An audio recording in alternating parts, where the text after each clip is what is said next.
Bueno, amigos, aquí estamos un viernes más, la tercera entrega. Y hoy, pues, vamos a hablar con otro amigo de la casa que también trabajó en Córdoba Deporte en su día y que hoy navega después de ya de muchas etapas solo dirigiendo los magazines actualmente en Onda Cero. Es nuestro amigo Antonio Jiménez. Antonio, buenas tardes. Adiós, muy buenas tardes. Pues nada, que nos toca hablar del Córdoba, de un momento sufrido, bastante sufrido, y mira que nosotros hemos vivido mucho en estos años que llevamos ya de socios, porque todo hay que decirlo, no solo somos periodistas, que muchas veces hasta al final acabamos teniendo la culpa nosotros somos periodistas y cordobesistas, no de solo de palabras, sino de carné, ¿no? Como demuestran nuestros polos, por ejemplo, que es un detalle tonto, pero bueno, que ya nos dará juego. Sí, no, sin duda. Está claro que a veces se dice que si te reparte carnet o no, pero yo entiendo que para ser de un club modesto, pues evidentemente tienes que pasar por caja. Al menos siempre lo he entendido así y bueno, pues verano tras verano soy de los que van al estadio, renuevan el carnet, renuevan la ilusión. Hay años mejores, años no tan buenos y luego está este, pero bueno, son las circunstancias que tiene el Córdoba en particular y es cierto que estamos viviendo tal vez uno de los momentos más críticos de la historia del club desde que yo tengo uso de razón. Esto me recuerda al año del doble descenso prácticamente, que fue a mediados de los 80 cuando el equipo cayó de segunda a segunda B y de segunda B a tercera. No va a ser un descenso encadenado, pero sí es cierto que ahora mismo la situación del Córdoba es crítica y si la próxima temporada está en segunda federación, pues estaríamos hablando de eso, de prácticamente como el año que descendió a tercera. Tú detestas como yo que el cordobesismo general, el que va al estadio, este año menos, desgraciadamente, no porque ellos no quieran, y el resto, no es consciente de la situación del Córdoba, no es consciente de a la categoría en la que va. Yo creo que el aficionado del Córdoba se ha dado. Es decir, te ha llevado tantos palos que hay un momento que casi ni lo siente. Y es verdad que la situación está siendo límite. El Córdoba no ha sabido competir esta temporada. Y cuando digo que no ha sabido competir, no ha sabido hacerlo en el campo, no ha sabido hacerlo en los despachos. Yo creo que no se ha tomado conciencia de cómo era la competición y es un error que ha pagado muy caro. Hay que escuchar discursos, por ejemplo, como el del entrenador Pablo Alfaro, cuando empató frente a Lucán. Estamos hablando prácticamente del principio de la segunda vuelta de la primera fase. Estamos hablando de discursos de los jugadores, como dejando pasar el tiempo, como bueno, esto ya se arreglará. Y es cierto que cuando una competición es tan corta no se puede hacer regalos y el Córdoba ha hecho muchos. Yo creo que ese ambiente se ha contagiado, ¿no? O ha habido infección, ahora que estamos en tiempos de pandemia y el aficionado del Córdoba yo creo que no ha terminado de tomar conciencia de lo que puede pasar si en las próximas 4 jornadas no consigue el pleno de victorias y la próxima temporada no está en esa categoría que no se quería ni pisar por parte del Consejo de Administración, que recuerdo esa declaración de González Calvo cuando decía la primera federación ni pisarla. Bueno, pues a lo mejor el Córdoba besaría el suelo de la primera federación la próxima temporada. Justo eso te iba a apuntar, que estaba haciendo un repaso cronológico de sucesos y el primero ocurrió en verano. Y Javier González Los Calvo lo dijo porque es uno de los que más aparece, porque digamos es la imagen del Córdoba a nivel cúspide, ¿no? Pero recuerdo que también lo dijo Adrián Fernández, que es el otro consejero, digamos, más activo dentro de ese Consejo de Administración extraño, yo lo voy a decir ya de entrada, porque a mí, Consejo de Administración en el que solo participan dos, y precisamente los cordobeses no aparecen nunca, digamos, en el día a día, pues a mí no me parece normal. Pero bueno, el caso es que me acuerdo que decían que no queríamos ni olerla. Pues para no olerla, madre mía, que en marzo este equipo haya tenido que decir adiós a todas sus opciones de ascenso, está todo dicho. Y fijándome en lo que has dicho tú del empate ese contra Lucan, es curioso que además ahí se quiso dar como un mensaje para mí fue el mejor partido del Córdoba a nivel futbolístico. Evidentemente, por resultado ya sabemos lo que supone, un punto. Lo mismo que pudo suponer el partido de Murcia, que fue decepcionante, ¿no? Pero lo que te quiero decir es que se aprovechó como que este es el Córdoba, que a lo mejor es el que queríamos todos, verlo jugar así, pero luego se demostró que no volvió a jugar nunca más así y tampoco consiguió mucho mejores resultados. Tampoco lo hizo antes. Es Así decir, es. que si nos paramos a pensar, no hemos visto un Córdoba brillante, superior, con rol dominante, como tal vez es frente a la primera vuelta. A mí no me gustó ese partido particularmente. ¿Eh? Me acuerdo perfectamente de que se habló mucho del partido, de que 4-0 este Córdoba. A mí no me gustó tanto. Ganó 4-0 porque al final Pío enganchó dos seguidas y a mí parece que fue un poco engañoso, como ha pasado con la Copa, con lo que nos gusta a todos y demás, pero que la Copa al final pasa factura y en la Copa no se suman puntos. Y todo eso enmascaró un poco la llegada de Pablo Alfaro. ¿Eh? Sí, no, el partido de Murcia, la única diferencia fue el resultado a los partidos de Sabas, por ejemplo. Es decir, el Córdoba parecía que daba una imagen de solidez que se le fue descomponiendo poquito a poco, y ya llegaron los partidos del filial de Granada, el partido contra el Sevilla, en definitiva, que el Córdoba volvió a pecar de lo mismo la segunda vuelta de lo que ya había pecado en la primera, y con los mismos jugadores, sin que los fichajes del mercado de invierno tampoco marcaran las grandes diferencias que se esperaban. Y bueno, pues todo eso ha derivado a donde ha derivado. ¿Por qué? Pues a lo mejor, y cada día que pasa lo tengo más claro, por desconocimiento del mundo en el que iba a estar el Córdoba. Es decir, la dirección deportiva yo creo que ha pecado de desconocimiento de lo que era la segunda B, y sobre todo, y más grave, lo que entiendo es que no se ha sabido entender la competición. Y eso un club como el Córdoba, con las aspiraciones que tenía, porque ya no las tiene, es decir, el objetivo se le murió, pues yo creo que ahí está uno de los principales pecados y penitencias que está pagando: desconocer en el mundo en el que se metía una competición a 18 partidos. Es que no puedes pensar en mayo, no puedes pensar siquiera en abril, tienes que pensar en octubre, en noviembre, en diciembre, en enero, y yo creo que el Córdoba eso no ha sabido ejecutarlo. Y no solo eso, es que no ha sabido ejecutarlo los entrenadores. Es que el año pasado ya lo vivimos también por ejemplo, con el discurso de Martín. No, yo lo que quiero es llegar al final bien. Bueno, pues fijaos lo que son las cosas. Al final llegó la competición, se paró en marzo y estaba el Córdoba afuera.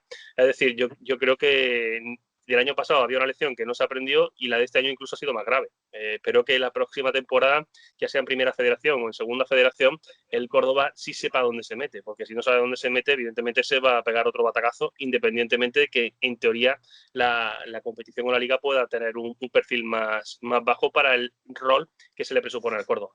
Por repartir responsabilidades, porque yo creo que todos tienen su cuota de responsabilidad.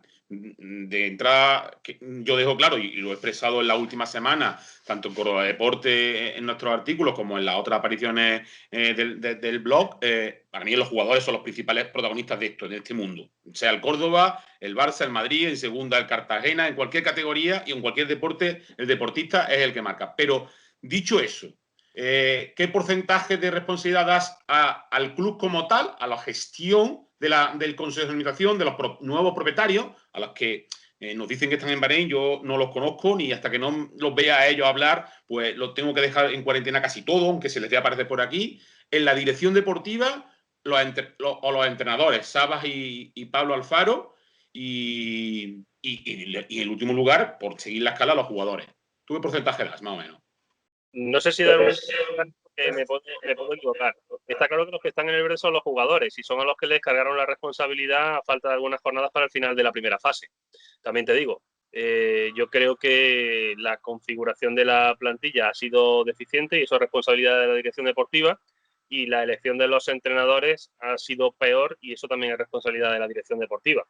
Es decir, el año pasado yo entendía que el Córdoba le tenía que dar una oportunidad a Sabas, sencillamente porque, bueno, lo ficharon y pasó lo que pasó. Pero es cierto que se ha visto que a lo mejor no era el entrenador idóneo para el proyecto que quería hacer el Córdoba. Y luego, Alfaro, pues yo creo que el discurso a Alfaro se le partió demasiado pronto, y el Córdoba tenía que haber buscado soluciones. Es decir, yo creo que a mitad de la segunda vuelta el Córdoba tenía que haber buscado un golpe de efecto.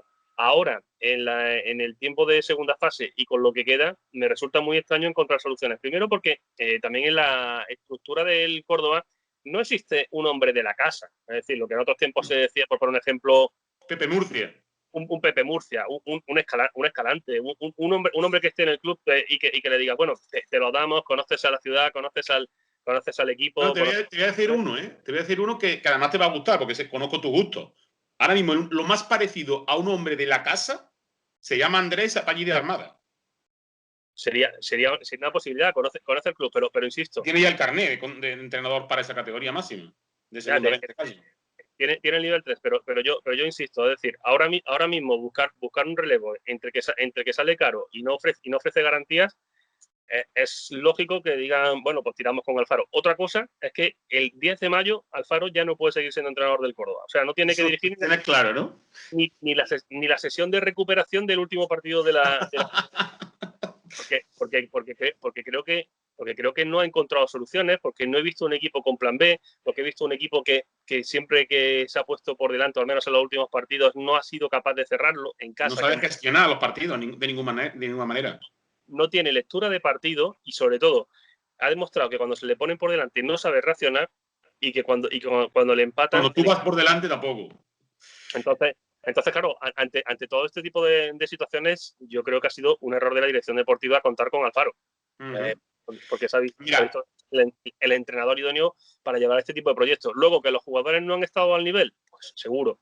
Pero a ver quiénes son los que han traído a los jugadores para decir que esta era una de las mejores plantillas de segunda vez. Por eso, yo, sin obviar que los jugadores son los que están en el verde y son los que al final compiten, creo que las responsabilidades, a lo mejor en este caso, no están tanto en el verde.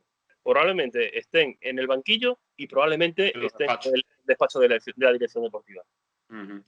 Yo te voy a decir una cosa, hablando un poquito más del tema de Pablo Alfaro, yo no era partidario de destituirlo después del Betis, después de la derrota contra el Betis Deportivo, por una razón, porque las opciones que ofrecían era Juanito, y para mí Juanito es peor.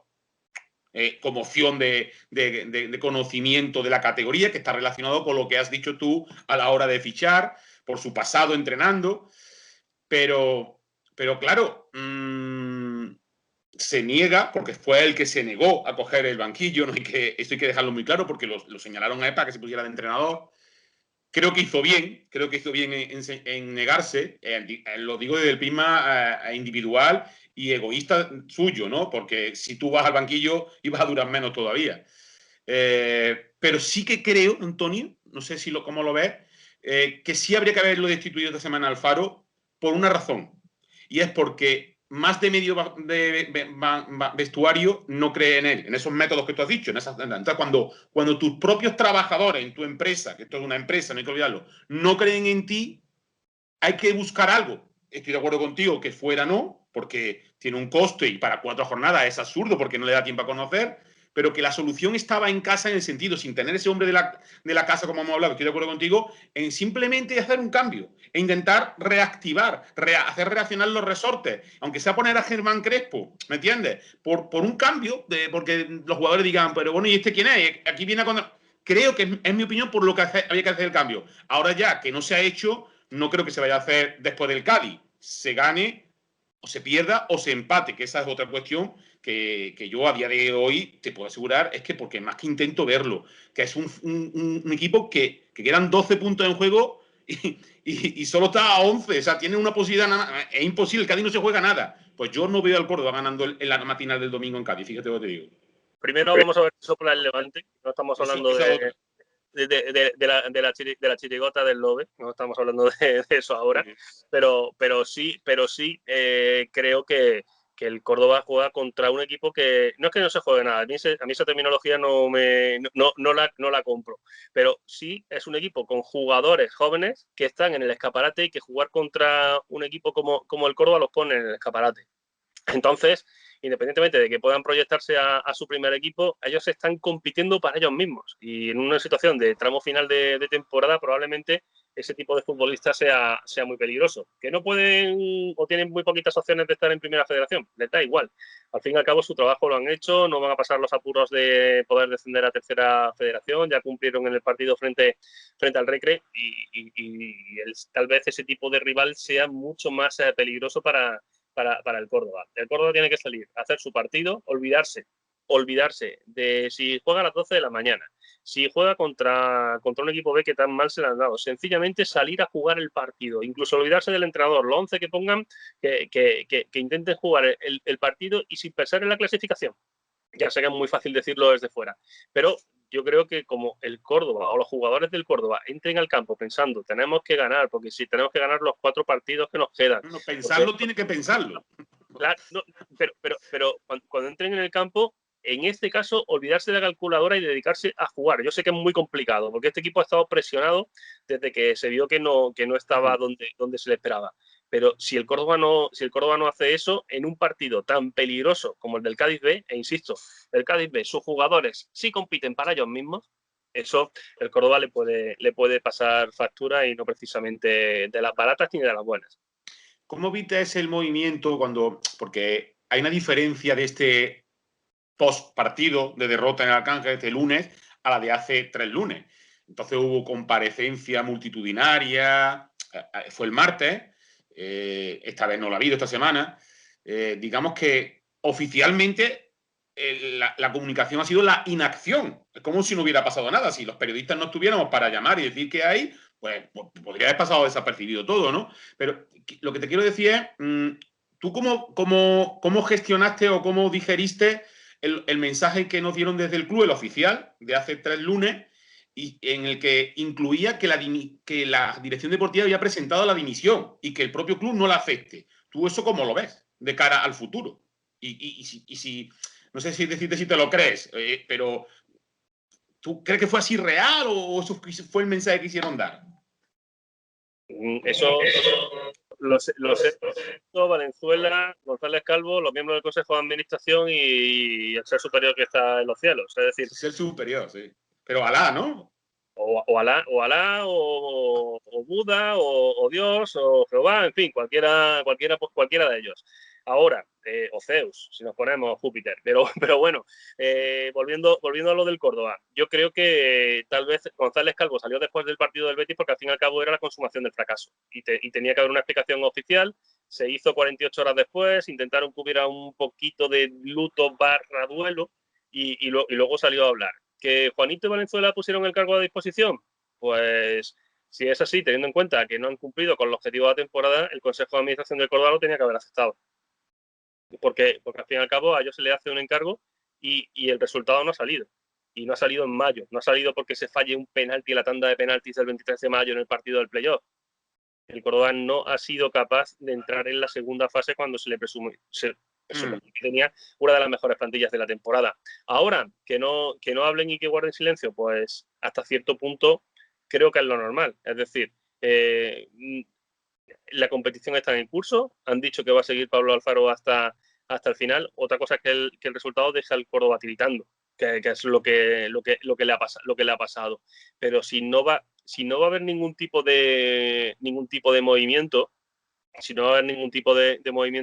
pues el silencio oficial hasta se agradece. Yo, es más, te digo, para mí la inacción fue cuando, después del empate contra el Granada, el Córdoba no dio ningún paso. Para mí ahí sí hubo inacción, porque se pensó que se podía llegar, no se tuvo en cuenta, y por esto soy muy pesado. Yo creo que en el Córdoba en ningún momento se ha tenido en cuenta cómo era la competición, lo de acumular los puntos para la segunda fase, de lo que suponía estar arriba en función a luego los partidos que había en la segunda fase, y yo creo que en el Córdoba eso no se ha sabido atender o no se ha sabido ver. No sé si atender o ver, pero no sé. Mira que me acuerdo sobre todo el mensaje de agosto, no de julio, mejor dicho, cuando decía, el Córdoba va a hacer la pretemporada más larga de su historia, porque hay que prepararse bien, porque hay que ganar todos los partidos. Se dijo de palabra, pero luego no se cumplió en hechos, ¿no? Pero, a ver, puede ser la pretemporada más larga de la historia, pero ahora yo te hago una pregunta. ¿Cuántos jugadores de la primera plantilla hicieron esa pretemporada completa? Los que fueron a Torrox y los que fueron a la otra concentración. Muy poquito. Bueno, de hecho, nos hemos enterado esta semana que uno de ellos le dijeron que tenía bajo rendimiento. Claro, es que... Iván Robles, porque me dice que por eso lo echaron. No, okay. Yo me he quedado alucinado un poco. Sí, no, pero luego ahí el Córdoba... Es lo que dice la sentencia, ¿eh? Ojo, que es lo que dice la sentencia oficial del argumento que le da el Córdoba a la jueza, ¿eh? Sí, pero bueno. Ya digo, o sea, el Córdoba puede hacer la pretemporada más larga, pero si no tiene a todos los jugadores, es decir, no tiene la plantilla cerrada, da igual lo que pueda hacer. Y estamos hablando de que ha tenido muchísimo margen y, en teoría, dinero para hacer la plantilla sin tener que esperar hasta el último día del mercado. Mira, David, vamos a echar la película hacia atrás y seguro que esta pregunta de Trivial me la vas a responder. ¿Recuerdas la última vez que el Córdoba tuvo hecha toda la plantilla antes de empezar la pretemporada? ¡Nunca! Sí, hay un año. Un año, fíjate. Es que eso es lo normal, que en 2 décadas no haya un año, sino que haya 15 y que la excepción sea 1. ¿Cuál fue el año? Que no recuerdo ahora mismo. 2006-2007. Ascenso en Huesca. Emilio Qué casualidad. Entonces había presidentes con honor. Sí. Emilio Vega tenía hecha la plantilla antes de que se montaran en el autocar en dirección a Isla Canela. Solo faltaba un jugador y se fichó en esa concentración, que fue Diego Reyes. El resto, los 22 jugadores, Aquí los dos... de los fichajes que se hicieron después en el mercado de invierno, toda la plantilla estaba contratada e hicieron el trabajo con Escalante, lo hicieron ya desde el entrenamiento número 1. ¿Por qué? Porque el Córdoba en esa temporada tenía el dinero y probablemente yo esperaba que el Córdoba esta temporada tuviera el dinero y que se hubiera planificado de forma a que la plantilla estuviera hecha y no tener que esperar hasta el último día como si fuera de perfil bajo en segunda B, que no es lo que se le presupone al Córdoba. Tú fíjate los últimos 2 fichajes. Un jugador que viene de segunda A, aunque sea de descender con el Numancia, que es Oyarzún, que se demuestra que no compite, que no sabe competir en segunda B, y el otro jugador, que es un auténtico remiendo, porque hay que fichar uno, que es Alberto Salido, que afortunadamente se consigue que salga en enero pasado y que no juega ni en tercera división con el filial del Mallorca. Es que esa es la trayectoria de los jugadores. Esos fueron los 2 últimos.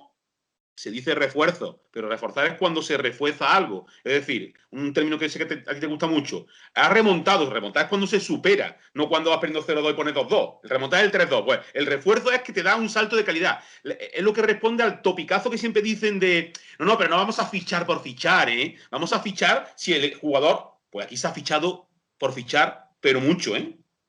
Por hacer cupo. Y que es lo peor que puedes hacer en una plantilla como la del Córdoba. Es decir, Pío Bacari y Willy sabían que no tenían una competencia en el tercer delantero. Totalmente. Pero es que esa misma situación se produjo en el mercado. Se repite, se reincide en enero. Claro, con Ródenas. Ródenas ha tenido muchas oportunidades por parte de Alfaro. La ha tenido, no como Salido, por ejemplo. Me ha demostrado muy poquito, por no decir nada. Es que de los fichajes del mercado de invierno... Nahuel y ya está, y como mucho. Nahuel y ya está. Yo de Sidibé esperaba una cosa que no vi. No lo estamos viendo. Es más, mira, David, voy a decir una cosa que ahora van a decir. Tú de Sidibé esperabas como yo, como Coroma. Pero claro, Coroma ha aparecido para los otros. Pero claro, que también vamos a tener una cosa en cuenta, que a Coroma le salió el partido de su vida en Córdoba, ¿eh? Que también se lo facilitó bastante el Córdoba, ¿no? Porque los regalitos, sobre todo el primero, el gol del 1-1, es un regalo de falta de contundencia en la defensa como ha pasado casi toda la temporada. Mira, el 1-1, y vamos a utilizar un término de otro deporte, que sabes que aquí podemos liar a la gente, pero que no lo tengan en cuenta. Farrando flota, que es lo que se hace al que teóricamente tiene mala mano. Farrando flota a Coroma hasta que se perfila para el lanzamiento. Es que le faltó. Ahora, tira ahora que tienes ahora el hueco justo. Claro. Y eso, un defensa central no puede hacerlo. Y más si es un defensa de corte agresivo como es Farrando, que es un hombre que sabemos que se carga de tarjetas. Y ahí, en este caso, recula y le da todo el espacio al jugador para que tire. Luego también que la fortuna de si rebota, no rebota o el portero llega tarde. Pero repito, el primer gol, entre que el despeje de Xavi Molina es como es, que lo recibe Coroma, que Coroma tiene todo el espacio del mundo porque se lo brinda el defensa del Córdoba. Bueno, pues son detalles que, como bien has dicho, marcan porque el Córdoba está en la situación que está. Quiero cambiar un poco el rumbo, que no sea todo solo futbolístico. ¿Qué esperas de la Casa Real de Bahrein? Y me explico, muchos cordobesistas, nosotros tenemos muchos amigos, ¿no? Y todos te hablan, estos se van ahí. Yo siempre intento explicar, vamos a ver, que esto no es el fútbol de hace 30 años o de hace 20. Que esto no es que se vayan a ir, ellos no se pueden ir, es tuyo, es como tu piso tienes que pagar la hipoteca tú. Es decir, se pueden ir, sí, se pueden ir si lo venden, es decir, si algún cordobés, por ejemplo, alguno se equivoca y se lo compra, nosotros desgraciadamente no podemos, aunque nos gustaría, pero que no se van a ir. Ahora, eso sí, puede que no vendan porque no haya comprador, y menos en segunda red, si el Córdoba cae ahí, pero que los recortes van a ser increíbles, que la estructura actual es inasumible, o sea, que no se puede mantener. Y yo por eso hay una cosa que no entiendo, que lo has dicho tú antes. Si a ti te ofrecen la dimisión y tú no se la aceptas hace 3 semanas, cuando pase mes y medio, ¿sí lo vas a destituir? ¿O sí lo vas a aceptar que se vayan? No sé, es que me parece un poco raro. Es que parece que todo ha encaminado a que siga la misma idea original de enero de 2020, cuando llegaron ahí en convivencia con Alfonso y con Jorge de Cózar, ¿no? Los que venían del Córdoba SAT. A ver, esto es como todo. En cuanto al futuro de la entidad, de momento pertenece a este grupo inversor Barini.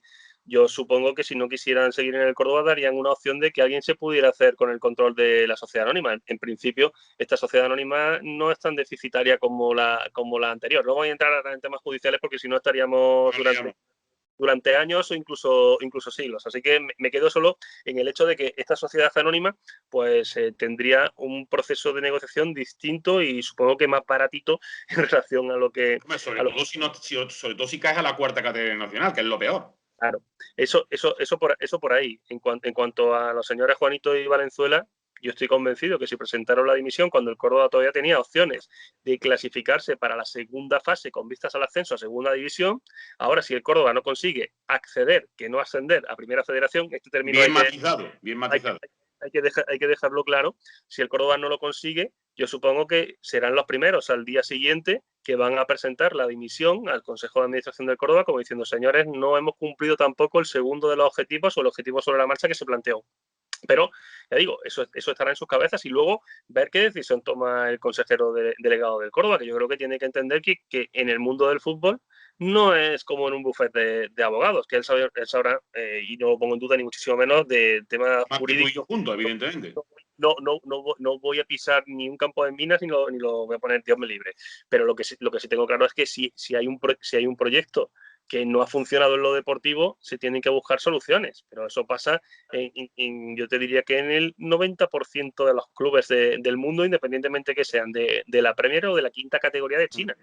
Y todo eso, entendiéndolo, puede ser un contrasentido, porque tú dices, bueno, si ahora se cambia otra vez la dirección deportiva, estamos rompiendo otro proyecto solo con un año de vida. Pueden argumentarnos ahora que que hay que mantener y confiar en ellos porque el proyecto hay que verlo a 3 años vista, que es, digamos, un medio plazo. Pero claro, pensar, porque es que aquí no solo ha fracasado el primer equipo, ha fracasado el femenino. Por mucho que quieran decir que ahora tiene una estabilidad. Claro que por supuesto que tiene una estabilidad, sobre todo económica, que antes no tienen ni ropa. Hay mucha estabilidad en la cantera, pero que mira que a lo mejor por el camino más largo lo consigue el Córdoba B, pero para mí también ha fracasado en su primer camino, porque tendría que haber estado entre los 3 primeros. En fin, que deportivamente ha fracasado todo. David, incluso el Córdoba juvenil tampoco conseguido. Es que no quiero seguir bajando, porque como siga bajando con el juvenil, con los cadetes, quitando el cadete B, que ha hecho una buena temporada, y es el B, no el primer cadete, es que casi ningún equipo ha cumplido nada, expectativa ninguna.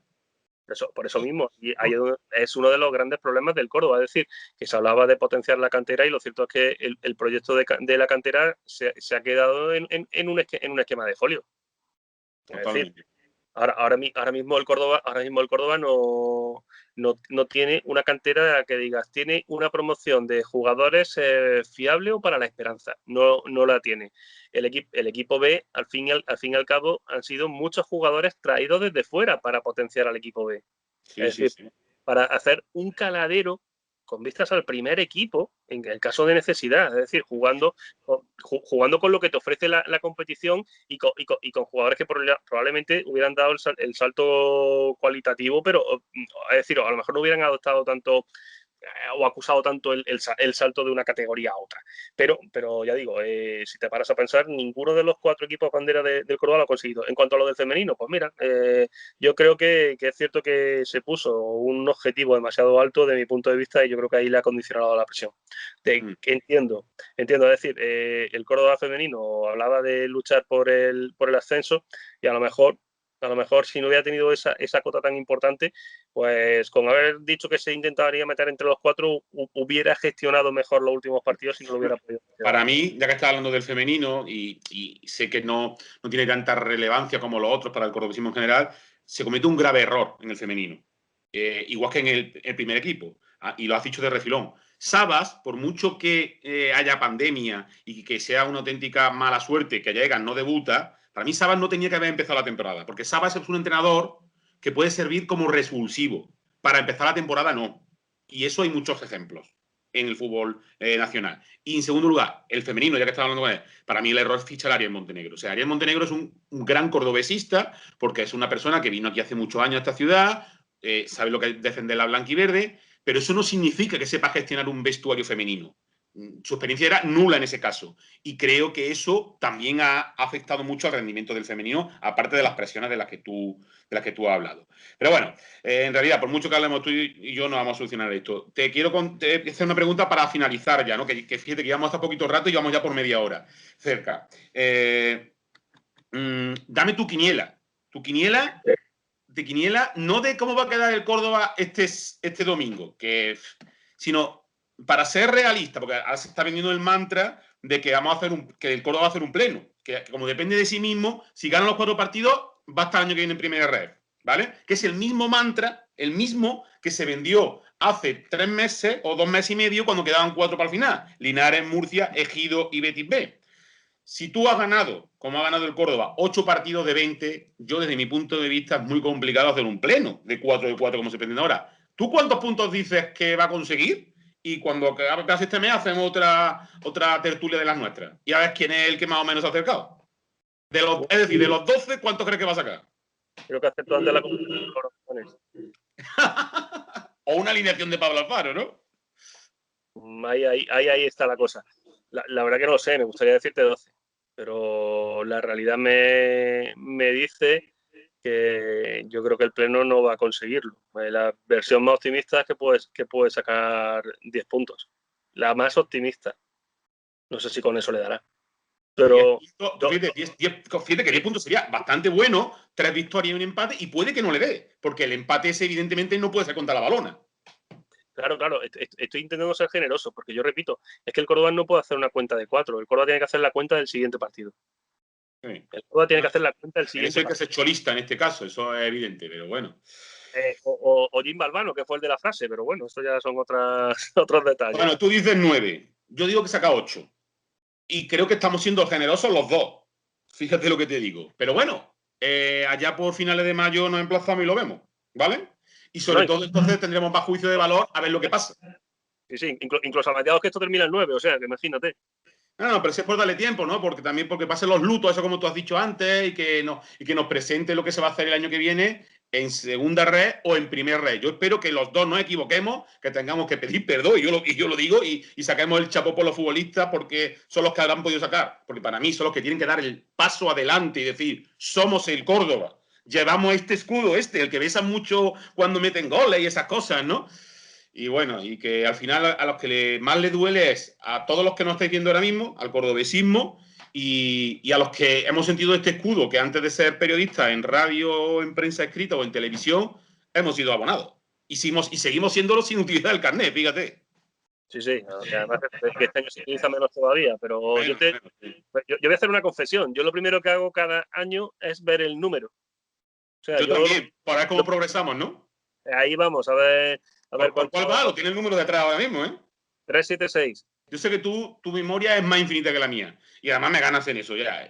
No solo en la memoria, sino en el número. El mío es el 500 y pico, pero ahí estamos los dos progresando. A ver si algún día lo vemos en un número más arriba y en otra categoría, sobre todo. Porque que no seamos el único equipo. Los tíos lo hablaba. ¿Con quién lo hablaba? Lo hablaba con el Búfalo, fíjate, con Javi.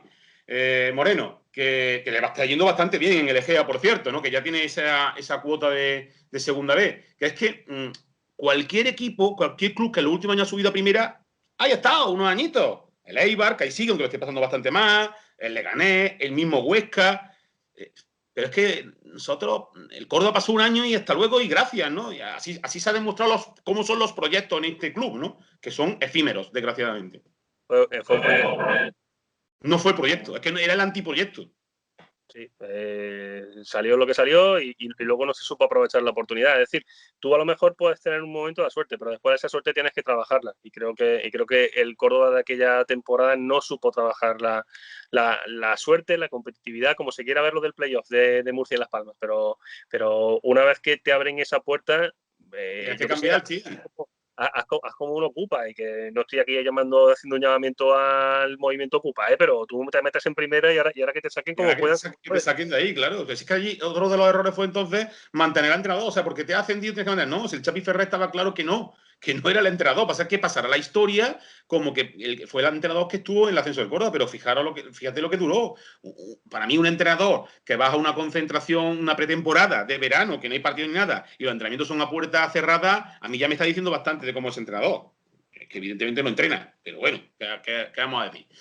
Bueno, Antonio, que hemos echado un rato guapo, que muchas gracias como siempre por atendernos y que nos emplazamos a lo que hemos dicho, a mitad de mayo finales, ya que no tenemos feria este año, estaremos un poquillo más aburridos y hablamos un poquito del futuro, ¿vale? Claro que sí, son indumentaria o buscamos otra cosa distinta. Las tallas. Bueno, vamos a intentar nosotros adelgazar por aquello del estilismo italiano, pero es lo que comenta todo el cordobesismo. O sea, tú pides tu talla y te sobra por abajo, de largo. Pero claro, cuando llega a cierta zona, pues de ahí no pasa, ¿no? Y que se lo cuente nuestro amigo Rafa, por lo que la semana pasada lo explicó bien, ¿no? Pero bueno, es lo que hay. Dicen que a caballo regalado no se le mira el diente. Así que bueno. Sí, lo que pasa es que este se ha pagado, más o menos. Más o menos, ¿no? Más o menos. Bueno, Antonio, lo dicho, que muchas gracias, que nos vemos pronto, ¿vale? Un placer, David. Hasta luego. Adiós a todos. Nos vemos. La próxima semana seguimos con más vídeos.